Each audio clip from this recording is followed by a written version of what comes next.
C'est au siège du cabinet à l'OPSI, ce vendredi 29 novembre 2024, qu'a eu lieu la 4e édition du Café Psy, un espace d'échange et de réflexion sur des problématiques liées à la santé mentale. Cette édition s'est penchée sur un sujet fondamental, les blessures de l'enfance. Deux experts psychologues ont animé la rencontre en développant deux axes principaux, les origines des blessures de l'enfance et les blessures émotionnelles.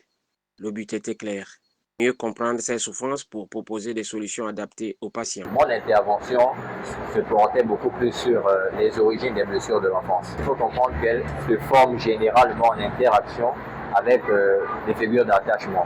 J'entends par là des parents, j'entends par là des tuteurs ayant la garde des enfants. Et souvent, dans cette interaction, les besoins émotionnels des enfants ne sont pas comblés par les adultes. C'était pour faire comprendre aux gens que l'enfant deviendra un adulte plus tard. Et dans la phase enfant, il y a des blessures émotionnelles qu'il pourra gagner à travers plusieurs situations. Nous avons 5 blessures. La peur de l'injustice, la blessure d'injustice, la blessure de trahison, la peur de la trahison, la blessure de l'abandon, la peur de l'abandon, la blessure de rejet, la peur de rejet, et la blessure de l'humiliation, la peur de l'humiliation. Ces blessures, qu'il s'agisse de rejet, d'abandon ou encore d'humiliation, se manifestent souvent de manière inconsciente chez les adultes.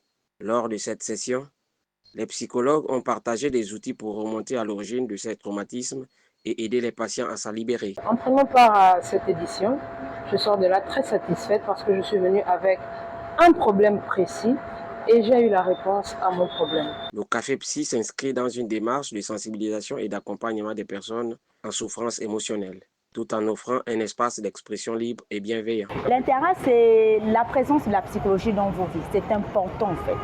Parce qu'on se rend compte que tout ce qui se fait autour de nous, ce sont des choses qui ont été déjà faites et qui ont parfois des impacts dans nos vies. Pour cela, nous devrions faire une introspection, se rendre compte qu'aujourd'hui ça ne va pas et que nous avons besoin de la présence d'un psychologue pour pouvoir nous détailler, nous accompagner dans tout ce que nous faisons. Avec cette 4e édition, le cabinet à l'OPSI réaffirme son engagement en faveur du bien-être mental. Prochain rendez-vous, une nouvelle thématique pour continuer à briser les tabous autour de la santé psychologique.